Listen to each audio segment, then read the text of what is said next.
Alright, so for a tincture, we're going to use Great Mullein and a bit of Brandy.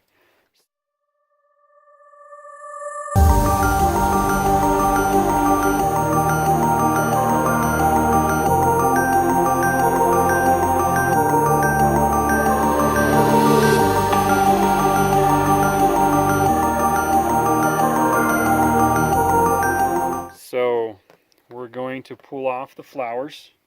There's the flowers on this. You do have to be careful. The seeds are toxic, so you don't want to get any of the seeds in there. But mullein can be used for respiratory infections. Let me read to you what I got out of my book here. We'll just skip straight to the flowers. The flowers are far preferable for a more energetic infection, relaxing bronchial spasms and acting as a mild sedative. You can use the fresh dry flower tincture as noted, or make a tea by pouring boiling water over 5 or 10 of the flowers. Steep for at least 10 minutes. So we're going to use that. Here's my book that I use. We're going to use those to make a tincture for a respiratory infection.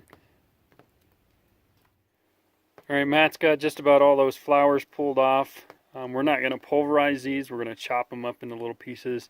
That Brandy will leach out the properties of that flower a lot better than just boiling it in oil.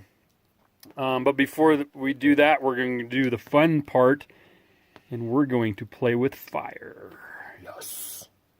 Okay, so in order to make a tincture, we're going to need a funnel. So I've got this one made already. Pretty cool, huh? So I'm going to let Matt practice. We got a couple beer bottles here. We'll let him practice on that one, and our goal is to get this one into a funnel. He could use mine, but I'm going to make him make his own. It is kind of important to have a cork. We're going to do a little slice on this cork so that when we pour the liquor into it, this is party foul. When we flip this over, the liquor, the brandy, is going to run down into that little slice that we make in that cork, and it's going to slowly seep through the plants down into whatever we're using to catch the brandy at the bottom.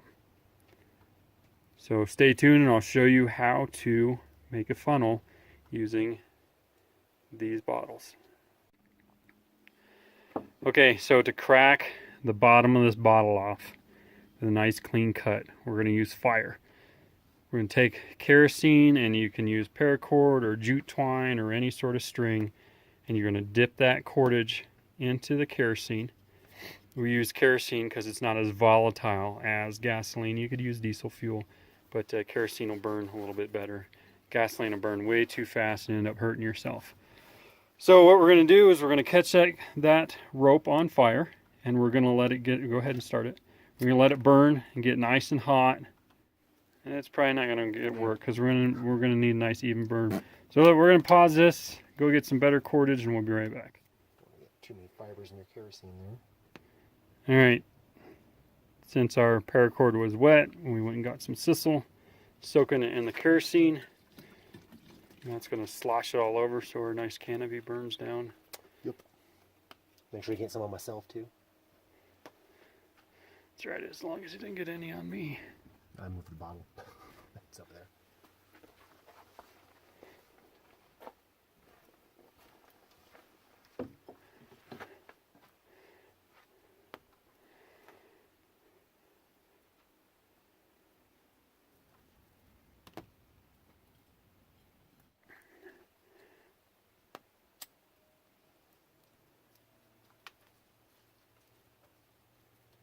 What kind of kerosene do you have? Okay, so we're going to try to heat that bottom of that bottle up. Matt's having a heck of a time getting it to burn, but it's going. I blame the fuel. Yeah.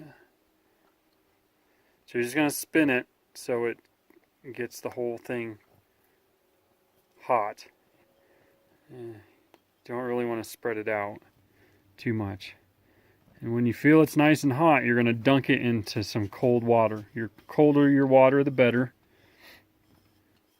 There it goes. Now, finally, a little bit. You can see how as it's spinning, and it's getting that whole bottle hot.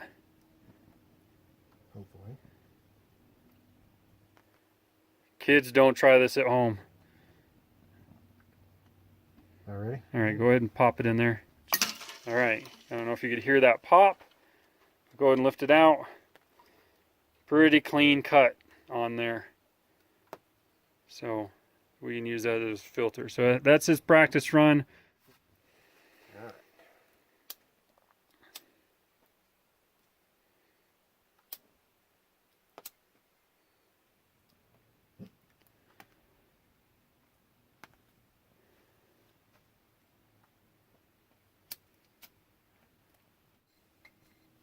Okay, put it in there. Alright.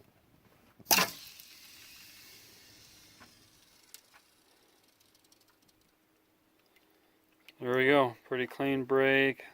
Looks like we might have had a little fracture there. So don't tap on it. But we could probably still use this guy at least once. Just a note, that does make sharp edges. So if you got sandpaper, you want to gently sand that. Try to get any glass fibers that are off of there. But it'll work probably. If not, we can use my old one, or we can use that beer bottle. But there's a filter for our tincture. Alright, so we're going to take the cork from the wine bottle and make a little tiny groove in it. That's even doing anything. Ideally, what you're trying to do is to get one drip of alcohol every few seconds. So you don't want it too big of a slice, but you have to have something in order for the alcohol to flow through. So I'm going to get a sharper knife. Alright, so we got a slit cut in there. We're going to fill this bottle up with the flowers. As you can see, I've got a coffee filter in there. The coffee filter is just to hold the flowers back. If that does drip out too fast, no big deal. You just run the brandy through it again, or the alcohol, whatever alcohol you're deciding to use. You just pour it through multiple times. You could also try to stick a little piece of cork wedge or something in there to slow it down. But anyways, take that. We're going to go and fill that up. It's a lot of flour. You might not necessarily need that much. But the more flour you put in there, the stronger it's going to be, and the less dosage you're going to need to take.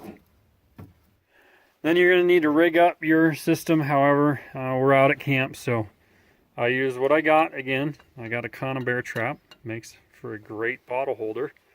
So it's going to flow down through that bottle, and go ahead, pour it in there. Just try to gauge how much you need according to how big your bottle, your jar is. I'm probably going to need to run that through again, and actually probably going to have to push the flowers and the filter down in there, because you see here we got just brandy. There's no flowers down in there. So once that drips through, we'll reposition that coffee filter and try it again. And last but not least, we made a liniment. I'm using rubbing alcohol and orange sneezeweed. This is the chopped up flower and stems. Actually, this is old stuff from last year that's been sitting in this jar. So this is probably, this is way done. You could use this, but I did add a little bit extra rubbing alcohol. So you use that for sore muscles and joints. You just rub it on your skin, and it brings blood to the area and helps with healing.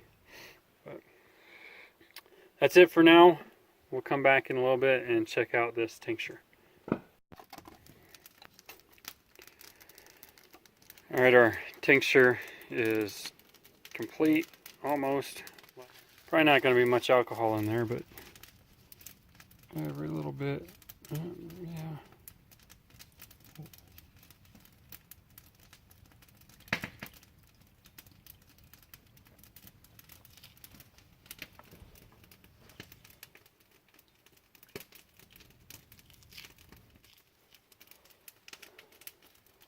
That's done. All we gotta do is bottle it. So there's that.